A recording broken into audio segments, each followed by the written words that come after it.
Hello दोस्तों, नमस्कार। स्वागत है आपका अपने YouTube channel Soni tutorial classes पर। मैं उदय शंकर सोनी और आप देख रहे हैं द हिंदू एडिटोरियल का एनालिसिस 2 अप्रैल का। दोस्तों, यह एनालिसिस एडिटोरियल में यूज़ किए गए ग्रामर के रूल्स, सेंटेंस स्ट्रक्चर्स और न्यू इंग्लिश वर्ड्स पे बेस्ड होगा। एडिटोरियल के लास्ट में हम लोग एडिटोरियल पे बेस्ड जो क्विज शो स्टार्ट हुआ है उसका एपिसोड नंबर 2 देखेंगे। इसमें क्या क्या क्वेश्चंस आज पूछे जा रहे हैं, और आज के एडिटोरियल एनालिसिस के बीच बीच में एडिटोरियल टेस्ट सीरीज के एपिसोड नंबर 1 में पूछे गए सवालों के जवाब बीच बीच में मैं बताता चलूँगा। चलिए शुरुआत करते हैं आज के एडिटोरियल का। बीच में स्किप मत कीजिएगा कहीं भी। बहुत इंपॉर्टेंट क्लास, बहुत सारी इंपॉर्टेंट यूजफुल चीज़ें मैं सिखाने जा रहा हूँ। शुरुआत हुआ है नए बैच के इंफॉर्मेशन से। 5 अप्रैल को होने वाला है नया बैच 8:30 बजे सुबह में। फाउंडेशन इंग्लिश का है। 4 सेक्शन कवर किया जाएगा: ग्रामर, रीडिंग, राइटिंग और वोकैबुलरी। इन क्लास भी है ये कोर्स और ऑनलाइन भी अवेलेबल है। Online my exam study app पे अवेलेबल है, जिसको आप गूगल प्ले स्टोर से डाउनलोड कर सकते हैं इस ऐप को।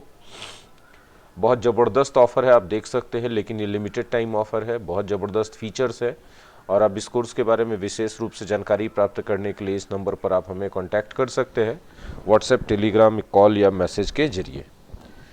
चलिए शुरुआत करते हैं। देखिए, स्पेशल नो लॉन्गर, अब स्पेशल नहीं रहा। किसके बारे में बात हो रही है? हांगकांग के बारे में। हांगकांग चीन का एक हिस्सा है जो अंग्रेजों ने चीन को सौंपा था 1997 में।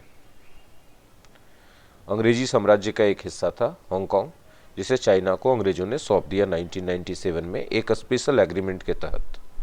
उसी के बारे में यह आर्टिकल है।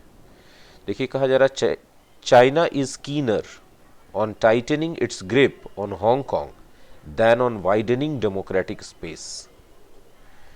चाइना हांगकांग पर अपना कब्जा और कसने में, अपनी पकड़ और मजबूत करने में ज़्यादा इंटरेस्टेड है, बजाय इसके कि प्रजातांत्रिक मूल्यों को और मजबूत किया जाए। मतलब चाइना हांगकांग में प्रजातांत्रिक मूल्यों को मजबूत नहीं करना चाहता है, बल्कि उसके जगह हांगकांग पर अपनी पकड़ को मजबूत करना चाहता है। देखिए, इसमें जो वर्ड है सीखने लायक कीनर है। कीनर जो है, कीन एक एडजेक्टिव है। कीन का ये कॉम्पैरेटिव डिग्री है। कीन एक एडजेक्टिव है पॉजिटिव डिग्री का, और इसी का कॉम्पैरेटिव डिग्री है कीनर। ठीक है। कीन के साथ जनरली हम लोग ऑन प्रीपोजिशन यूज करते हैं। कीन ऑन, और इसके बाद जनरली बिफोर यूज करते हैं। कीन ऑन डूइंग समथिंग, मतलब इस काम को करने में बहुत ज़्यादा उत्सुक, इंटरेस्टेड। तो उसी तरह से कीन का पॉजिटिव कॉम्पैरेटिव डिग्री बनाया गया कीनर, और keener on doing something, doing की जगह है टाइटनिंग किया गया। अब यहाँ एक फ्रेज आपको दिख रहा है, टाइटन वंस ग्रिप। क्या है फ्रेज? टाइटन वंस ग्रिप, अपनी पकड़ मजबूत बनाना। ठीक है, आगे बढ़ते हैं। Hong Kong has served as the mainland's most important gateway. Hong Kong ने चाइना के लिए सबसे इंपॉर्टेंट गेटवे का काम किया है। गेटवे किस, कहाँ? Gateway to the world. For the past 24 years, पिछले 24 सालों से हांगकांग चीन के लिए दुनिया के दरवाजे खोलने का, या दुनिया की तरफ सबसे इंपॉर्टेंट दरवाजा रहा है जिसको चीन ने दुनिया की तरफ खोला है। और हांगकांग है क्या? चाइना का स्पेशल एडमिनिस्ट्रेटिव रीजन है। स्पेशल एडमिनिस्ट्रेटिव रीजन का मतलब कि चाइना का प्रशासन वहां चलेगा, लेकिन वह प्रशासन एक विशेष तरह का प्रशासन होगा। ठीक है। गेटवे क्या होता है?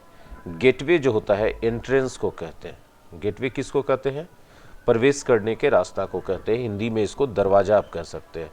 तो विश्व की तरफ खुलने वाला चीन का दरवाजा है कौन? हांगकांग, जो पिछले 24 सालों से एक गेटवे की तरह काम कर रहा है चीन के लिए। Since it's handover from British rule in 1997, इस बात से इतना पता चल जाता है कि 1997 में ब्रिटिश रूल ने हांगकांग को चाइना के हैंडओवर किया था, चाइना को सौंपा था। तब से लेकर के द एस ए आर कहा गया हांगकांग को, has डिफाइड expectations that it would lose its unique identity. ये इट आया है हांगकांग या एसएआर के लिए। जब 1997 में ब्रिटिश रूल ने चाइना को हांगकांग हैंडओवर किया तो लोगों को ये उम्मीद लग रहा था, लोग ये सोच रहे थे कि हांगकांग अपना यूनिक आइडेंटिटी खो देगा, लेकिन हांगकांग यानी एसएआर ने इस उम्मीद को डिफाई किया है। अगर आप किसी के एक्सपेक्टेशन को डिफाई करते हैं तो उसके एक्सपेक्टेशन को झुठला देते हैं, उसके एक्सपेक्टेशन पर खड़े नहीं उतरते हैं, उसकी उम्मीदों पर खड़े नहीं उतरते हैं, उसकी उम्मीदों से विपरीत काम करते हैं। Next, unlike the mainland, mainland से बिल्कुल अलग। मेनलैंड किसको कहा गया? चाइना का जो मुख्य देश है, मुख्य भाग है उसको। The unique one country two systems model, Hong Kong में एक नया तरह का प्रशासन चला। पूरे चीन में एक जैसा प्रशासन का व्यवस्था है, लेकिन हांगकांग का प्रशासन व्यवस्था थोड़ा स्पेशल है, थोड़ा अलग है, इसलिए इसे special administrative region of China कहते हैं। ठीक है, तो पूरा देश चाइना एक है, लेकिन वहां पर हांगकांग में अलग सिस्टम चलता है जो चाइना के सिस्टम से थोड़ा डिफरेंट है। और ये जो मॉडल है इसने गारंटीड किया, क्या गारंटी किया? बीच में अजान होने लगा था इसीलिए थोड़ा रुकना पड़ा था, फिर से देख लेते हैं।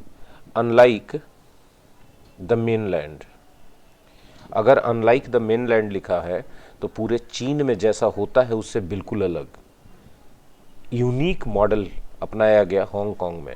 यूनिक मॉडल का नाम क्या है भाई? One country two systems. मतलब पूरा हांगकांग चीन के साथ एक देश है मिला हुआ, लेकिन वहाँ दूसरा सिस्टम चलता है। ये जो मॉडल है इसने high degree of autonomy and freedom को सुनिश्चित किया। यदि कोई चीज़ की गारंटी होती है तो उस चीज़ को सुनिश्चित किया जाता है कि वैसा होगा ही होगा। तो high degree of autonomy and freedom का मतलब क्या? कि हांगकांग के अंदर चीन से बिल्कुल अलग, चीन में ऐसा नहीं होता है क्योंकि साफ साफ लिखा है अनलाइक द मेनलैंड। ठीक है, मेनलैंड से बिल्कुल अलग। मेनलैंड मतलब चीन का जो मुख्य हिस्सा है, जो उसका प्राचीन भाग है, जो मुख्य रूप से चीन है, वहाँ से बिल्कुल अलग हांगकांग में जो नया सिस्टम है, थोड़ा यूनिक सिस्टम है, उस सिस्टम के कारण काफ़ी ऑटोनॉमी और फ्रीडम रहा। ऑटोनॉमी का मतलब क्या होता है? ऑटोनॉमी का मतलब होता है अपना डिसीजन ले पाने की क्षमता।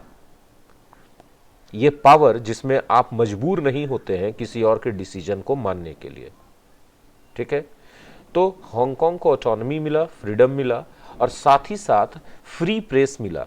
आप समझ लीजिए कि अगर किसी भी देश का प्रेस फ्री है तो उम्मीद करते हैं कि वहां जनता के अधिकारों का पूरा सुरक्षा किया जाएगा।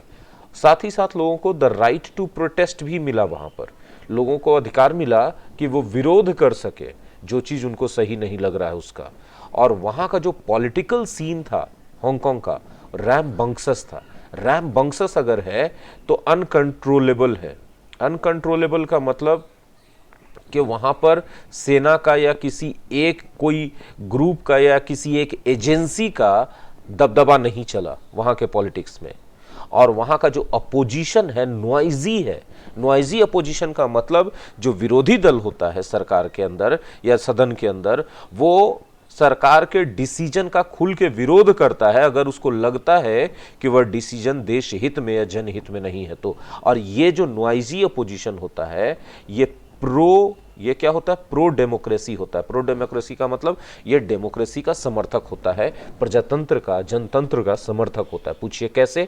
क्योंकि अगर सरकार में ये कोई डिसीजन लिया गया और वो गलत है या अनुचित लग रहा है या विरोध ना किया जाए अपोजिशन के द्वारा तो सरकार तानाशाह हो जाएगी, फिर डेमोक्रेसी नहीं रहेगा, ऑटोक्रेसी होगा। तो नॉइजी अपोजिशन प्रो डेमोक्रेसी है वहां के पॉलिटिकल सीन में। आगे बढ़े।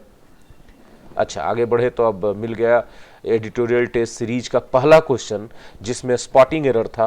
आपको पता करना था कि एरर कहाँ है। भाई देखो, विजिट जब वर्ब के तौर पे हो तो विजिट के बाद सीधे सीधे प्लेस या समबडी आता है। विजिट सम प्लेस या विजिट समबडी। बीच में टू प्रीपोजिशन की जरूरत नहीं होती है, एरर यही है। क्लियर है? तो यहां पर आंसर आपको पता चल गया। चलिए तब तक आगे चलते हैं। अगला सेंटेंस कहा जा रहा है, perhaps most importantly for the hundreds of multinationals it also enjoyed an independent judiciary. ये इट कौन? ये इट मतलब Hong Kong, SAR special administrative region, किसका? चाइना का, जिसको SAR किसको कहा गया? हांगकांग को। हांगकांग में इंडिपेंडेंट जुडिशियरी भी है, मतलब एक अच्छे प्रजातांत्रिक देश में जो व्यवस्थाएं होनी चाहिए, फ्री प्रेस होना चाहिए वो है, स्ट्रॉन्ग अपोजिशन होना चाहिए वो था, और अब इस सेंटेंस में बताया जा रहा है कि वहां का जुडिशियरी इंडिपेंडेंट है। सबसे महत्वपूर्ण बात तो ये है, ठीक है। ये स्टार्क कॉन्ट्रास्ट है, एकदम स्पष्ट विरोधी चीज है, एकदम अपोजिट चीज है। किससे? कम्युनिस्ट पार्टी कंट्रोल्ड कोर्ट से अक्रॉस द बॉर्डर, मतलब हांगकांग के बॉर्डर के उस पार, यानी चाइना के मेनलैंड में कम्युनिस्ट पार्टी के द्वारा कंट्रोल किए जाने वाले कोर्ट्स हैं, अदालत है, जुडिशियरी वहां भी है, चाइना के मेनलैंड में भी, लेकिन वो जुडिशरी कम्युनिस्ट पार्टी के द्वारा कंट्रोल किया जाता है, जबकि हांगकांग के अंदर जो जुडिशरी है वो इंडिपेंडेंट है, उस पर किसी का कोई कंट्रोल नहीं है। ये सबसे इंपॉर्टेंट बात है। आगे बढ़े। दिस वीक, इस सप्ताह, Beijing dealt a blow, deal a blow, deal a blow का मतलब हार्म या डैमेज, ठीक है। तो डेल्ट ए ब्लो मतलब हार्म्ड, पास्ट हो गया, डैमेज्ड किसको? Many of those unique freedoms, ये बहुत सारे जो यूनिक फ्रीडम्स दिए गए। यूनिक इसलिए कहा जा रहा है क्योंकि चाइना में इतना फ्रीडम किसी भी हिस्से में नहीं है जितना हांगकांग में मिला हुआ था, इसीलिए चाइना के मेनलैंड से एकदम अनलाइक था, अलग था ये हांगकांग, जबकि चाइना के अंडर ही था, इसलिए इसको स्पेशल एडमिनिस्ट्रेटिव रीजन कहा गया, विशेष प्रशासनात्मक क्षेत्र या विशेष प्रशासनिक क्षेत्र। यहां प्रशासन था चाइना का, लेकिन विशेष रूप में था, अलग रूप में था, ठीक है। तो इस सप्ताह बीजिंग ने, मतलब बीजिंग किसी भी देश की राजधानी का यदि नाम लिया जा रहा है, मतलब उस देश के सरकार को डिनोट किया जा रहा है, तो चीन की सरकार ने इन बहुत सारी यूनिक फ्रीडम वाले फीचर्स को डैमेज किया। किसके? हांगकांग के। कैसे डैमेज किया देखते हैं आगे। ऑन मार्च 30 मार्च को the standing committee of China's National People's Congress approved sweeping changes का मतलब complete changes to Hong Kong's electoral system. 30 मार्च को जो चाइना का नेशनल पीपल कांग्रेस का जो स्टैंडिंग कमिटी है उसने अप्रूव कर दिया, मान्यता दे दिया कंप्लीट चेंजेस में को। चेंजेस कहां लाया गया? Changes to Hong Kong's electoral system, जो हांगकांग का जो मतदान वाला सिस्टम था उसमें कंप्लीट चेंज लाने की अनुमति दे दी एनपीसी ने, ठीक है। और ये जो चेंज होगा that will reduce significantly the share of directly elected representatives in the SAR legislative council.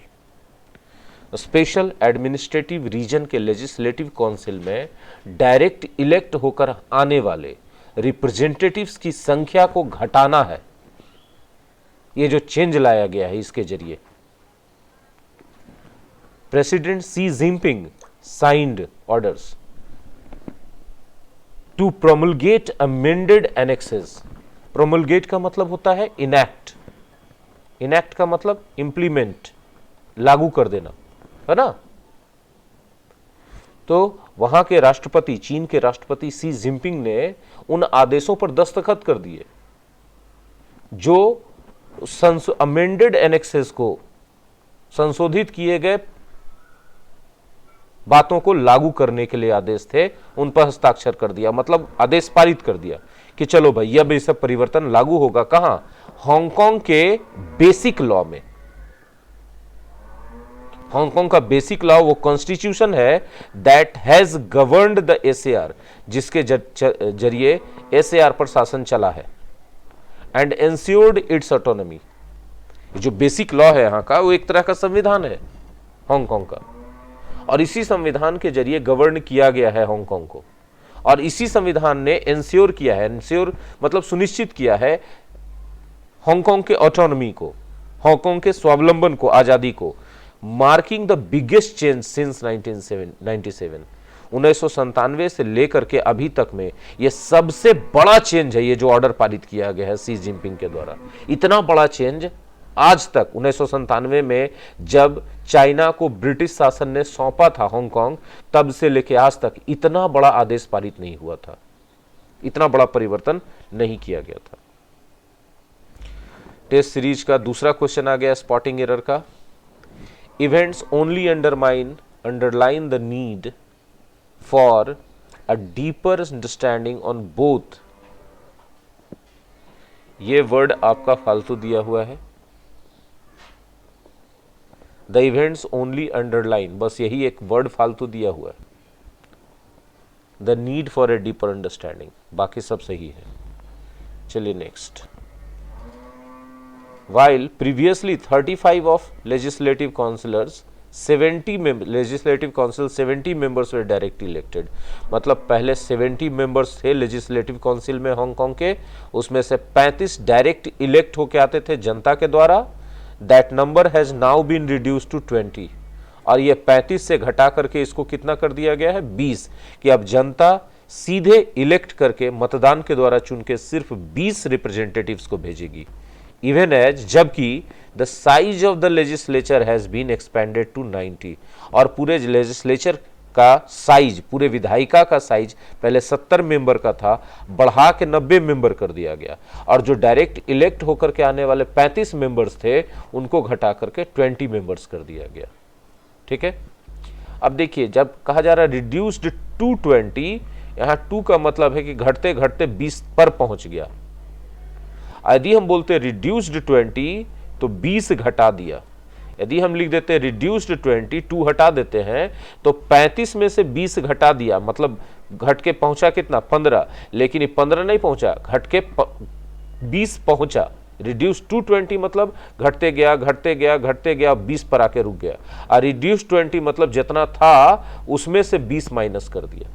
ये दोनों का सिर्फ 2 लगने का फर्क समझिएगा, ये पॉइंट था जो हम आपको हाईलाइट करना चाहते थे। आगे बढ़िए।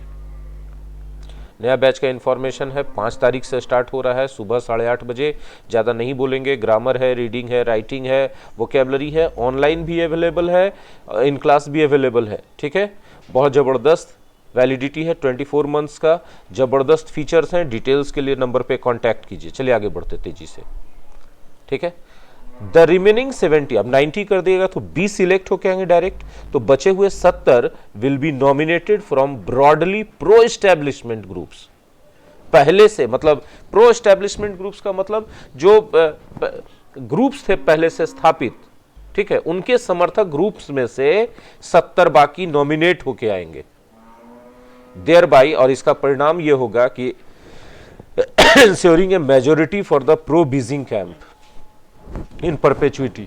ठीक है, प्रो बीजिंग कैंप का मतलब बीजिंग को, यानी सरकार को, चीन की सरकार को समर्थन देने वाला एक मेजोरिटी बनेगा सदा सदा के लिए। ऐसा परिवर्तन ला दिया गया। परिवर्तन क्या ला दिया गया कि टोटल 90 मेंबर्स कर दिए गए लेजिस्लेचर में, और 20 को ही इलेक्ट करके जनता भेजेगी। अब बाकी जो 70 हो गए वो नॉमिनेटेड होंगे। जाहिर सी बात है, नॉमिनेटेड होंगे तो सरकार में से ही चुन के आएंगे, अलग अलग संगठनों में से। अब वो अलग अलग संगठनों में से चुनने का हक सरकार को है, तो जाहिर सी बात है कि फिर वो बीजिंग के समर्थक होंगे, बीजिंग कैंप के समर्थक होंगे, मतलब सरकार के कैंप के समर्थक होंगे। सदा हमेशा के लिए यही होगा, क्योंकि हमेशा 70 सरकार जो है नॉमिनेट करके भेजेगी वहां पर। स्पॉटिंग एरर का थर्ड क्वेश्चन टेस्ट सीरीज 1 का। It became clear that they will have repercussions in Bangladesh as well. यह स्पष्ट हो गया कि अब बहुत सारे लोग इसमें एरर क्या ढूंढेंगे, सॉरी, इसमें एरर क्या ढूंढेंगे बहुत सारे लोग कि कहेंगे रिपोर्टिंग वर्ब पास्ट में है तो यहां विल क्यों यूज किया गया। ठीक है, जब कॉन्टेक्स्ट आप पढ़ेंगे तो आपको पता चलेगा कि यहां पर पास्ट होने के बावजूद भी आगे आने वाले समय के बारे में बात हो रहा है, इसलिए इसमें नो एरर है। चलिए next. The most controversial change is the establishment of a candidate eligibility review committee. और जितना भी चेंज लाया गया है इस बार, इसमें जो सबसे कंट्रोवर्शियल चेंज है, सबसे ज़्यादा विवादित परिवर्तन लाया गया है कि एक ऐसे कमेटी की स्थापना की गई है जिसका नाम है candidate eligibility review committee.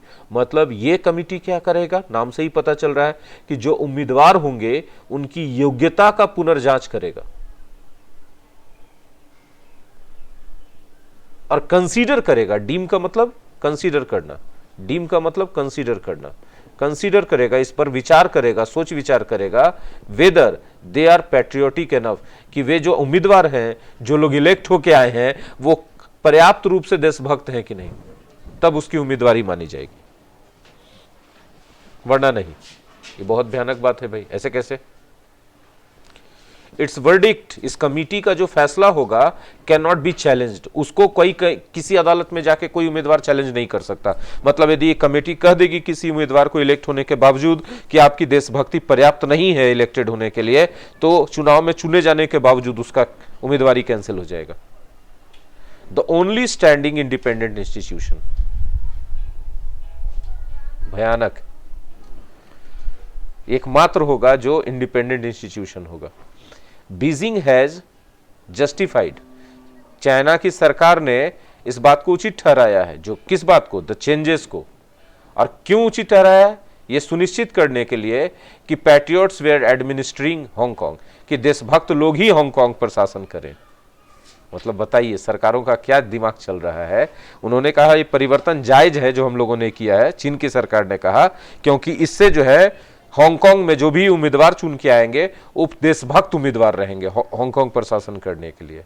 And as a response to the 2019 protest movement, और इस बात के लिए भी उन्होंने इस परिवर्तन को चीन की सरकार ने जायज ठहराया कि 2019 का जो प्रोटेस्ट हुआ था, जो विरोध किया गया था, उसके प्रतिक्रिया में यही किया जाना चाहिए, विच वॉज साइलेंस्ड बाई, जिस उस प्रोटेस्ट मूवमेंट को साइलेंस कर दिया गया था, सप्रेस कर दिया गया था, दबा दिया गया था लास्ट ईयर के स्ट्रिंजेंट नेशनल सिक्योरिटी लॉ के जरिए। यदि कोई लॉ, कोई रूल्स के बारे में स्ट्रिंजेंट बोला जा रहा है तो बहुत स्ट्रिक्ट है, कठोर लॉ है। तो राष्ट्रीय सुरक्षा का कठोर नियम बनाया गया, कानून बनाया गया, और उसके जरिए उस प्रोटेस्ट मूवमेंट को जो 2019 में हुआ था हांगकांग की आजादी को लेकर के वहां की जनता ने की थी, उसको दबा दिया गया था। स्पॉटिंग एरर का क्वेश्चन नंबर 4 जो टेस्ट सीरीज 1 में था, Miss Hasina thanked India for its age and, for its age नहीं, एड होना चाहिए, एड मदद, and later for providing to नहीं होना चाहिए, प्रोवाइड समबडी होता है, प्रोवाइड समबडी समथिंग होता है, प्रोवाइड समबडी समथिंग होता है, ठीक है, टू नहीं होता है बीच में। आगे बढ़े। The protesters had demanded, protesters ने डिमांड किया था यूनिवर्सल सफरेज। यूनिवर्सल सफरेज क्या होता है? यूनिवर्सल सफरेज का मतलब होता है वोट देने का एक ऐसा अधिकार जिसमें जाति, धर्म, रंग, नस्ल आदि के नाम पर भेदभाव नहीं किया जाए। तो उसका डिमांड किया था प्रोटेस्टर्स ने, विरोधियों ने, प्रदर्शनकारियों ने। प्रॉमिस्ड इन द 1997 हैंडओवर, और ये एक ऐसा व्यवस्था था, एक ऐसा कानून था यूनिवर्सल सफरेज कि जब अंग्रेजों ने 1997 में हैंडओवर किया था हांगकांग, चीन के हाथों में सौंपा था, उस समय चीन ने यह वादा किया था कि यूनिवर्सल सफरेज दिया जाएगा। मतलब एक ऐसा मताधिकार दिया जाएगा जिसमें हर एक जाति, संप्रदाय, धर्म, नागरिकता या हर एक व्यक्ति का मतदान का अधिकार बराबर रहेगा, कम और ज्यादा नहीं रहेगा। ऐसा वादा किया गया था 1997 में चीन की सरकार के द्वारा। तो वही डिमांड प्रोटेस्टर्स ने इस बार किया था 2019 में। That the protest movement had wide banking was clear, यह बात स्पष्ट थी कि जो प्रोटेस्ट मूवमेंट था उसको बहुत जबरदस्त सपोर्ट मिला था। बैकिंग का मतलब सपोर्ट मिल रहा था, ठीक है। इन द 2019 में district council elections, after which the pro-democracy camp ended up with 90% of the seats, ठीक है। डिस्ट्रिक्ट काउंसिल इलेक्शंस जिसके बाद प्रो डेमोक्रेसी कैंप जो था, प्रो डेमोक्रेसी कैंप का मतलब वे सब ग्रुप, वे सब दल जो प्रजातंत्र का समर्थन कर रहे थे, उन लोगों ने 90% सीट जीता डिस्ट्रिक्ट काउंसिल इलेक्शन में, ठीक है। इतना जबरदस्त उस मूवमेंट को सपोर्ट मिला था। किसका सपोर्ट? जनता का। ऑब्वियस सी बात है। That will now count for little as the amendments no longer give district councillors a place. अब ये जो हुआ था डिस्ट्रिक्ट काउंसिल का 90% जीत हुआ था प्रजातंत्र समर्थक उम्मीदवारों का, ठीक है, अब उसका कोई महत्व नहीं रह जाता है। क्यों? क्योंकि एज मतलब क्योंकि जो संशोधन लाया गया है, अब डिस्ट्रिक्ट काउंसिलर को कोई जगह नहीं देता है, ना तो लेजिस्लेटिव काउंसिल में और ना ही इलेक्शन कमिटी में। उनको कोई वैल्यू नहीं मिलेगा, तो उनके जीत का कोई आधार नहीं रहा। एडिटोरियल टेस्ट सीरीज 1 का ट्रांसलेशन। खाना खाते खाते वह टीवी देख रहा था। He was watching TV.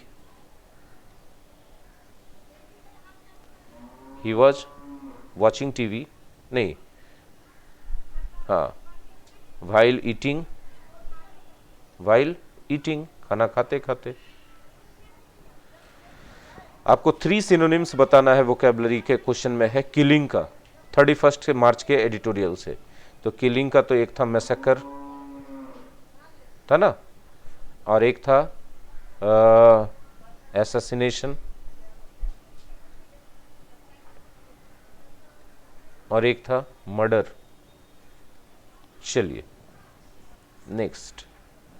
With the new change and the national security law in place, Beijing's grip on Hong Kong is tighter than ever.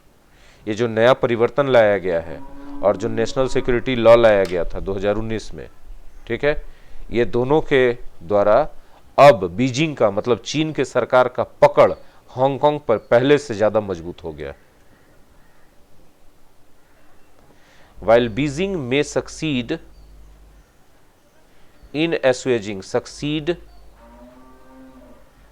in plus V4, कोई काम करने में सफलता प्राप्त करना, तो हो सकता है कि चीन के सरकार को सफलता मिल जाए assuaging the business community's concerns, ठीक है, बिजनेस कम्युनिटी के कंसर्न्स को दबा देने में, with the continued attraction of the mainland's market, mainland market का जो लगातार अट्रैक्शन बढ़ता जा रहा है, इसके जरिए बिजनेस कम्युनिटी के चिंताओं को हांगकांग में, क्योंकि बहुत सारे मल्टीनेशनल्स हैं, हंड्रेड्स ऑफ मल्टीनेशनल्स हैं, तो उनका जो चिंता है हांगकांग में जो अस्थिरता चल रही है राजनीतिक रूप से, उसको लेकर के जो कंसर्न है उन लोगों का, ठीक है, उसको दबाने में बीजिंग सरकार सफल हो सकती है।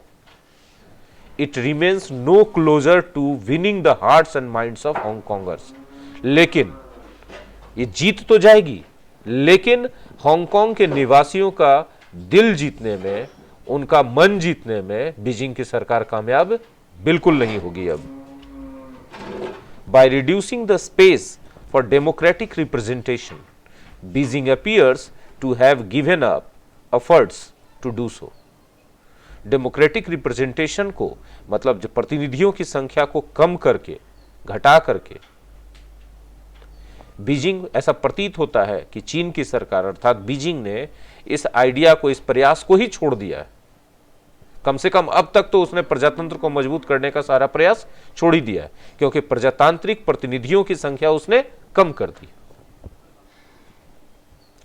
That the changes are being framed by China as a historic political victory does little to change the perception. अब ये जो चेंजेस किए जा रहे हैं चाइना के द्वारा एक हिस्टोरिकल पॉलिटिकल विक्ट्री के रूप में, ये अब लोगों के धारणा को नहीं बदल पाएंगे, बदल ही नहीं सकते। चीन के बारे में जो साम्राज्यवादी धारणा लोगों के मन में बना है कि चीन एक साम्राज्यवादी सोच का देश है, वहां प्रजातांत्रिक मूल्यों का कोई वैल्यू नहीं है, ये धारणा को चीन बदल नहीं पाएगा इन परिवर्तनों के साथ। न्यू बैच का इंफॉर्मेशन फिर से आपके सामने। 5 अप्रैल, डेट याद रखें, time 8:30। Editorial test series 2nd episode. देखिए हम बता दें क्या क्या क्वेश्चन है। 3 कॉमन एरर के क्वेश्चन है आपके सामने। कमेंट सेक्शन में आपको बताना है किस पार्ट में एरर है। पहला क्वेश्चन है, the health secretary Rajesh Bhushan has also reiterated in the last 2 weeks that urgent action must have been taken. अगर आपको लगता है कि कोई एरर नहीं है तो आपका आंसर ई होना चाहिए, नो एरर। सेकेंड क्वेश्चन है, The government is also bearing down at local vaccine companies to prioritize delivery to India over their international commitments.